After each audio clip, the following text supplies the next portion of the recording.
इसी के साथ बदलते भारत की शान।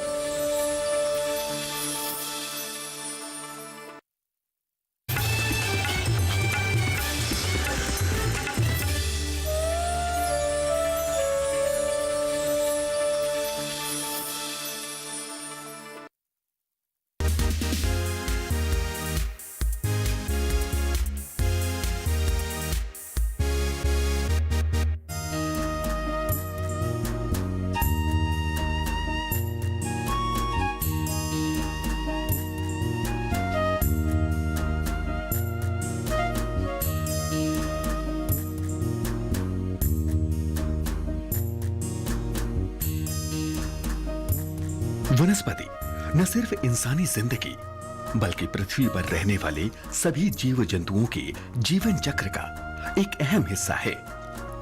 वातावरण को शुद्ध करने से लेकर दवा, फल फूल, लकड़ी और न जाने कितनी तरह से ये हमारी जिंदगी में शामिल है। हमारे देश में मिलने वाली जलवायविक और मृदा संबंधी विभिन्नताओं ने वनस्पति को भी पर्याप्त रूप में प्रभावित किया है। ऐसे में वनस्पतियों के विकास और उनके संरक्षण के लिए राष्ट्रीय वनस्पति अनुसंधान संस्थान ने अद्वितीय योगदान दिया है। राष्ट्रीय वनस्पति अनुसंधान संस्थान भारत की अग्रणी राष्ट्रीय प्रयोगशालाओं में से एक है, जो कि वैज्ञानिक और औद्योगिक अनुसंधान परिषद नई दिल्ली के अंतर्गत लखनऊ में कार्यरत है। वर्तमान समय में संस्थान के पास लगभग 63 एकड़ भूमि पर वनस्पति उद्यान है, जिसमें संस्थान की प्रयोगशालाएं स्थापित हैं।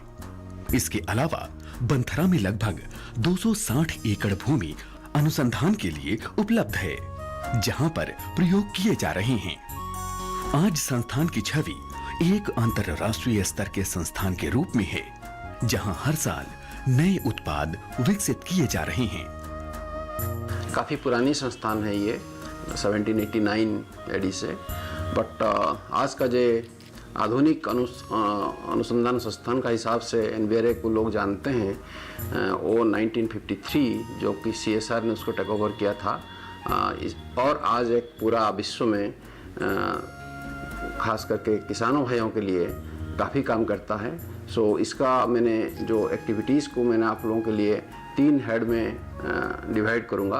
पहला बात यह है कि एक फ्लोरिकल्चर, जो कि किसानों भाइयों का इनकम को 5 गुना एटलीस्ट बढ़ा सकता है।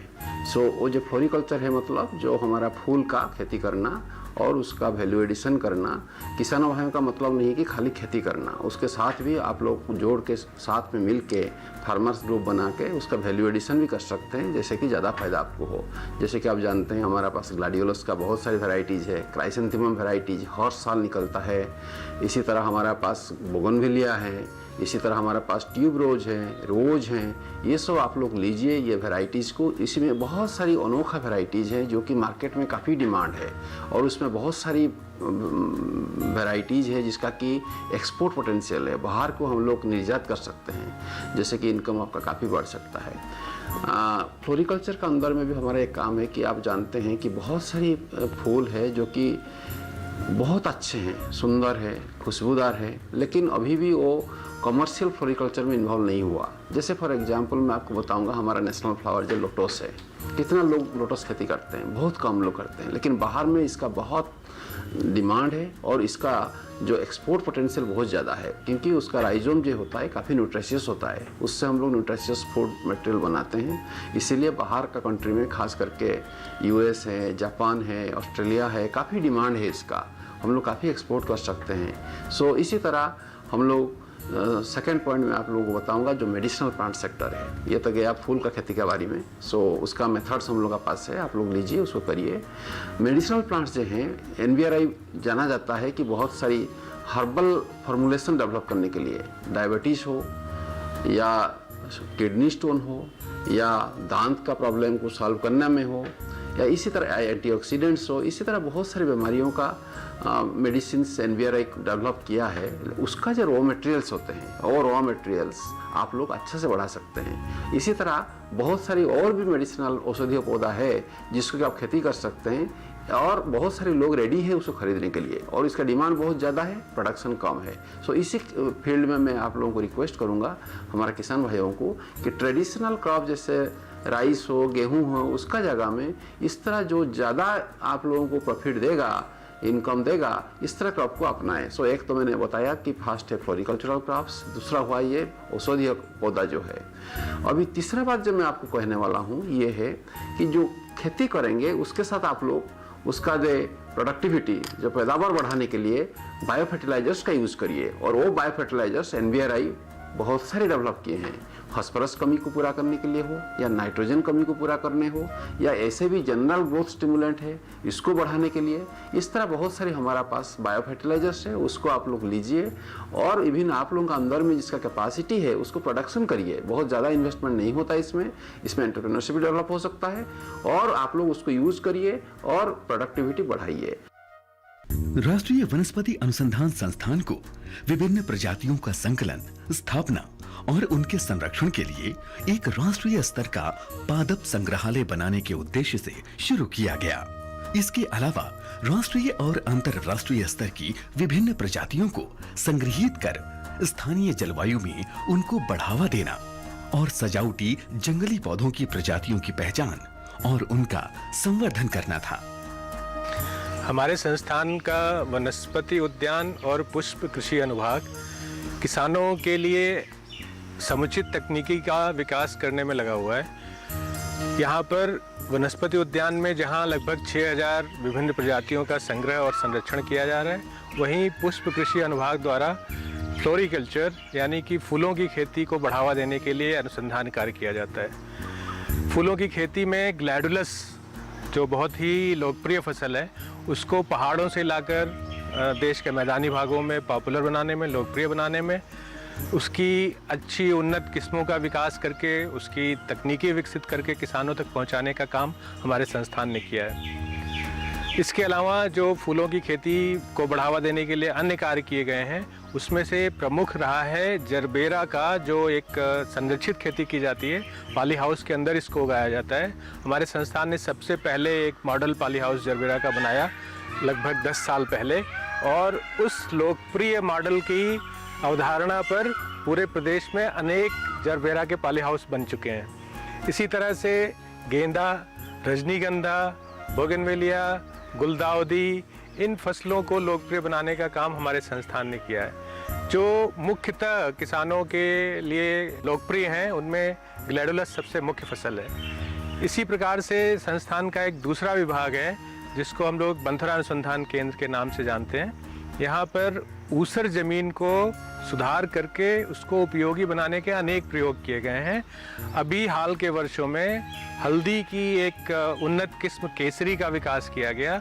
इस उन्नत किस्म को बागों में सह फसल के रूप में लोकप्रिय किया जा रहा है। इसकी पत्तियों से तेल निकाल करके किसानों की उपज बढ़ाने का काम किया जा रहा है, और पूरे देश भर में अनेक राज्यों में किसानों तक ये वैरायटी हमारी पहुंचाई गई है। ये एक बहुत बड़ा कदम साबित हो रही है किसानों की आय दुगना करने के संदर्भ में।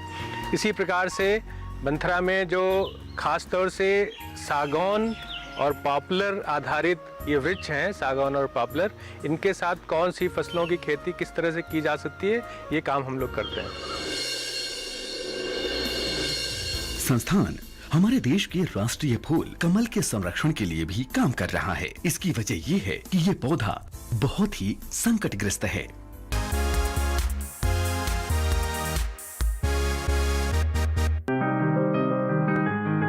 बीमारियों से कैसे बचेगी फसल? मवेशियों की मुश्किलों का क्या है हल? कहां से लाएं बीज, कितनी लगेगी खाद? किसानों के हर फोन का विशेषज्ञ देंगे जवाब। देखिए हेलो किसान लाइव सोमवार से शुक्रवार शाम 6 बजे।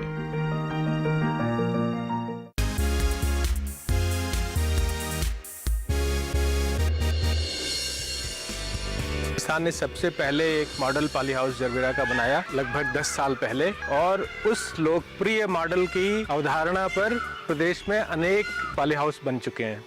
राष्ट्रीय वनस्पति अनुसंधान संस्थान लखनऊ की प्रमुख संरक्षणशालाओं में वानस्पतिक विविधता का संरक्षण किया जा रहा है। इस संरक्षणशाला का क्षेत्रफल 1370 वर्ग मीटर है, जिसमें विशेषकर उष्ण और उपोष्ण जलवायु की लगभग 500 पौध प्रजातियों को संरक्षित किया गया है। संस्थान के पादपालय में दुनिया भर के अलग अलग जलवायु क्षेत्रों से लाए गए हजारों पेड़ पौधों को संरक्षित किया गया है, जिन पर शोध कार्य जारी है। हमारे एनबीआरए हर्बेरियम में मुख्य रूप से जो प्लांट्स कलेक्ट किया गया है वह हिंदुस्तान के सभी भागों से है, और यह कलेक्शंस अभी तक जितने किए गए हैं उनकी संख्या अबाउट 3 लाख से ज़्यादा होगी। इन स्पेसिमेंट्स को इस स्टडी करके हम यह भी पता करते हैं कि किस प्लांट्स का डिस्ट्रीब्यूशन किस जगह होगा, किस प्लांट्स को हमको प्रायोरिटी के आधार पर कंजर्वेशंस करने के लिए ज़्यादा महत्व देना है, और कितने हमारे पास इंडेमिक प्लांट्स हैं। इंडेमिक प्लांट्स ऐसे प्लांट्स हैं जो सिर्फ इंडिया में पाया जाता है, जिसका रख रखाव और महत्व बहुत ज़्यादा है। उसी प्रकार से जो विश्व स्तर पर डिफरेंट प्लांट्स ग्रुप को सिलेक्ट करके किस प्लांट कैटेगरी में किस पौधे को संरक्षण ज़्यादा दिया जाए उसका भी असेसमेंट करते हैं। सो यह हर्बेरिया पूरे वर्ल्ड के लिए बहुत महत्वपूर्ण है, और इसकी जब हिस्ट्री हम देखें तो यह 400 सालों से भी पुराना यह पद्धति आ रहा है, जिसमें हम प्लांट्स को कलेक्ट करते हैं और कलेक्ट करने के बाद एक लंबा प्रोसेस है, उससे उसको हम हर्बेरियम बनाते हैं। और यह herbarium banana not only present के लिए है, इसका हम चाहते हैं कि फ्यूचर में जितने जनरेशन्स तक टिका रहे, क्योंकि यह एक लंबी इवोल्यूशन जो प्रदान करेगा प्लांट्स में, उसका स्टडी किया जा सकता है। संस्थान के वैज्ञानिक विलुप्त होती जा रही फसलों को फिर से चलन में लाने के लिए प्रयास कर रहे हैं। देखिए 60 के दशक में जब हरित क्रांति हुआ, उसमें साधारणतः 2-3 जो है पौधों के ऊपर ज़्यादातर फोकस रहा, जैसे कि गेहूं हो गया, धान हो गया, और लोग इसी को एक्सेप्ट कर लिए और उसको लेकर के खेती आगे बढ़ा लिए। साधारणतः अगर देखा जाए, इसके अलावा बहुत सारे ऐसे पौधे हैं जो कि कुछ जैव विवर्धन और उसको जो आगे बढ़ने के खेती में शामिल होने तक वो वंचित रह गए। जैसे कि बहुत सारा ऐसे वाइल्ड, जिसे हम कहते हैं जंगली पौधे हैं, और कुछ पौधे ऐसे हैं जिसमें बहुत सारा क्षमता है, जिसमें हम लोगों को बहुत अच्छा प्रोटीन भी मिल सकता है और बहुत सारा कार्बोहाइड्रेट, बहुत तरह तरह की जो न्यूट्रिएंट है हमको शरीर को मिल सकता है, मगर वो वंचित रह गए। तो कहने का मतलब ये है कि इसको अगर हम लोगों तक पहुँचाए और उसको खेती की और आगे बढ़ा करके इसको मार्केट यानी कि बाजार के साथ लिंक करे और इसको लेकर के अच्छा प्रोडक्ट बना करके लोगों तक पहुंचाए, तो ये एक बहुत बड़ा एक उपार्जन का क्षमता बन सकता है। जैसे कि आपको एक छोटा उदाहरण दूंगा। आज से बहुत पहले आप लोग, जैसे कि हम बचपन में बहुत सारा ऐसे प्रचलित में आने वाले पौधे, जैसे आप सोच लीजिए, जैसे चुलाई हो गया और काकून और मड़ुआ, इस तरह की बहुत सारे पौधे जो कि पहले प्रचलन में था, आज के तारीख में ये ख़त्म हो रहा है। लोगों में आज के पीढ़ी के जो युवा पीढ़ी है, उनको अगर पूछा जाए तो शायद ही कोई बता पाएगा। हमने एक पौधे जैसे कि चौकोर सेम है, हमने उसमें कुछ ऐसा हमको वैरायटी मिला जो कि इस पर्टिकुलर एरिया में, जैसे कि उत्तर भारत में इस एरिया में बहुत अच्छी तरह से अच्छा ग्रो भी करता है और इसका पैदावार भी बहुत अच्छा रहता है। इसके अलावा जो प्रोटीन इसका है, ये हाईएस्ट प्रोटीन है, और इसके अलावा ऑयल भी, जो तेल हमने निकाले, इसका तेल भी काफ़ी अच्छा खाने में, जैसे कि हम अपने सब्जी में और इसमें जैसे कि इस्तेमाल करते हैं, तो ये काफ़ी अच्छा वैल्यू देता है। इसके अलावा और भी बहुत सारे ऐसे पौधे हैं, जैसे कि ट्री बीन है, जिसे पार्किया भी लोग कहते हैं, वो भी इतना जो मॉलिक्यूल्स रहता है, हमने जब एनालिसिस करके उसमें देखे तो उसमें बहुत सारे ऐसे, जैसे डायबिटिक हो गया और हाइपरटेंशन जैसे बहुत सारा बीमारी को वो अच्छा सही करने के लिए इसका क्षमता भी रहता है। रागी और धीरे धीरे लोग भूल रहे हैं, मगर आप देखिए जो से बड़े बड़े मार्केट में, जैसे कि शहर में जो सुपर मार्केट्स है उसमें मल्टीग्रेन्स में जो बनने वाले रागी बिस्किट्स है उसका जो वैल्यू है, उसका जो पैसा है वो कई गुना, 100 गुना, 50 गुना ज़्यादा है रागी जो आप लोग जो खेती से आता है। तो कहने का मतलब ये है कहीं ना कहीं इसका जो वैल्यू है वो बढ़ जाता है। तो मेरा ये है कि सजेशन है कि अगर हम जो विलुप्त प्राय अब जो भूल जा रहे हैं जिस पौधे को अगर खेती में शामिल करेंगे तो कहीं ना कहीं ये हमको अच्छा एक उपार्जन के साथ और हमारे जो लोग हैं, हमारा देशवासी हैं, इन लोगों को भी एक अच्छा हेल्थ यानी कि स्वास्थ्य भी प्रदान करेगा। संस्थान में उष्ण और उपोष्ण जलवायु के लिए उपयोगी प्रजातियों के चयन के अलावा नई प्रजातियों का विकास भी किया जा रहा है। संस्थान हमारे देश के राष्ट्रीय फूल कमल के संरक्षण के लिए भी काम कर रहा है। इसकी वजह यह है कि ये पौधा बहुत ही संकटग्रस्त है। बढ़ती जनसंख्या और आधुनिकीकरण की वजह से जलाशय लगातार कम हो रहे हैं। साथ ही लोग इसके प्रकंदों को सब्जी के रूप में भी उपयोग कर रहे हैं। संस्थान की संरक्षणशालाओं में दुनिया भर की बहुत सी वनस्पतियों को संरक्षित किया गया है। कैक्टाई और सकुलेंट्स गृह संस्थान की सबसे पुरानी संरक्षणशालाओं में से एक है। जापान में निर्मित कैक्टस गृह के वास्तुशिल्प पर पैगोडा रूपी कैक्टस गृह का निर्माण संस्थान में किया गया है। इसका क्षेत्रफल 284 वर्ग मीटर है, जिसमें देश के और विदेशों के कैक्टस की लगभग 350 जातियां और प्रजातियां संरक्षित हैं। हमारे यहाँ कपास की एक ऐसी वैरायटी विकसित की गई है जो कि व्हाइट फ्लाई को अपनी ओर खींचती है और फिर जब व्हाइट फ्लाई उस कपास पे खाने लगता है तो मर जाता है।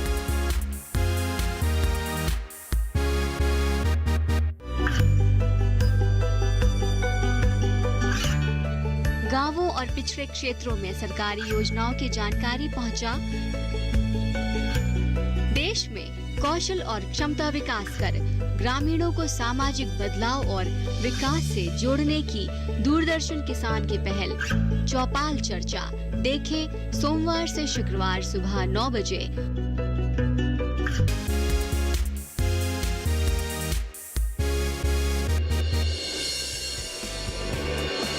संस्थान के पादपालय में दुनिया भर के अलग अलग जलवायु क्षेत्रों से लाए गए हजारों पेड़ पौधों को संरक्षित किया गया है, जिन पर शोध कार्य जारी है।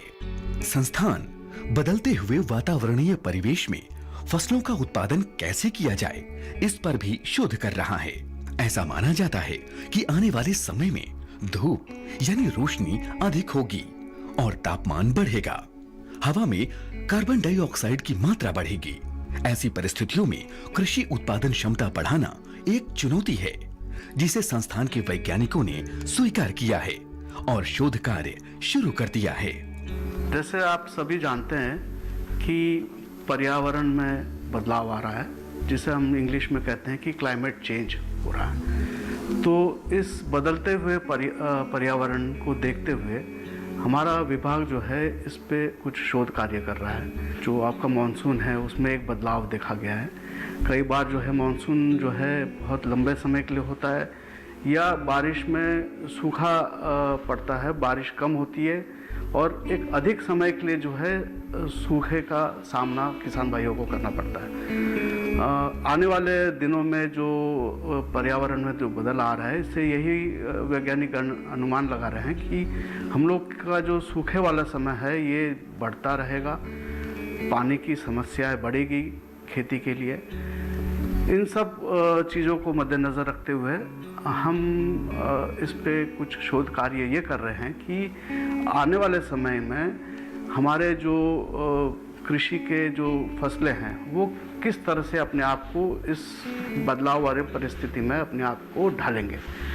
इसकी हम जो है लेबोरेटरी में और फील्ड दोनों जगह में इसका अध्ययन करते हैं। जैसे लेबोरेटरी में हम देखते हैं कि उनको जो है ग्रोथ चैम्बर्स में हम पौधे लगाते हैं और उसको जैसे अधिक तापमान देके अधिक या प्रकाश का जो उसका समय है इसमें बदलाव करके प्रोग्राम करते हैं और पौधों को उसी तरह से हम ग्रोथ चैम्बर्स में उगाते हैं और अध्ययन करते हैं कि इस बदलाव वाले परिस्थिति में ये पौधे कैसे चलेंगे। जैसे आप सभी जानते हैं कि जो पौधे हैं ये ऑक्सीजन जो है अपने स्टोमेटा जिसको कहते हैं सूक्ष्म जो सतह पर होती है पत्तियों के, वहाँ से ये कार्बन डाइऑक्साइड लेते हैं और प्रकाश की रोशनी से फोटोसिंथेसिस करते हैं।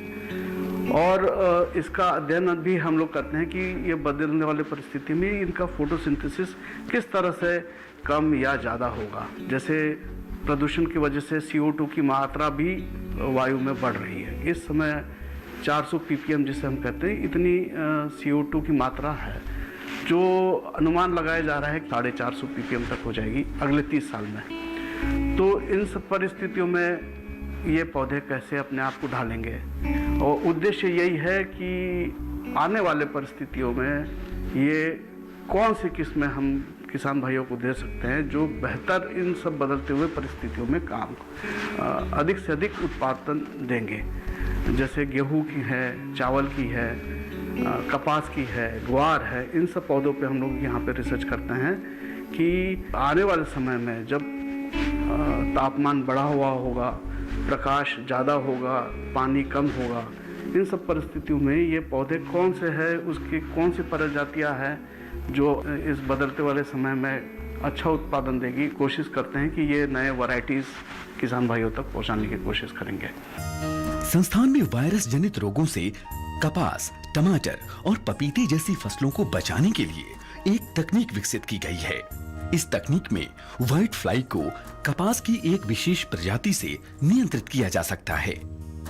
एक बीमारी है वायरस की, जो कि एक कीड़ा होता है जिसे व्हाइट फ्लाई बोलते हैं। यह कीड़ा उसी तरह का होता है जैसे कि मनुष्यों के लिए मच्छर होता है। मच्छर बहुत सारी बीमारियां फैलाता है जैसे कि डेंगू, चिकनगुनिया, मलेरिया। इसी तरह से पौधों में व्हाइट फ्लाई नाम का कीड़ा वायरस की बीमारी को फैलाता है। हमारे यहाँ इस कपास की एक ऐसी वैरायटी विकसित की गई है जो कि व्हाइट फ्लाई को अपनी ओर खींचती है और फिर जब व्हाइट फ्लाई उस कपास पे खाने लगता है तो मर जाता है। इस प्रक्रिया में जो वायरस की बीमारी है वो भी उसी प्लांट पर रह जाती है और ख़त्म हो जाती है।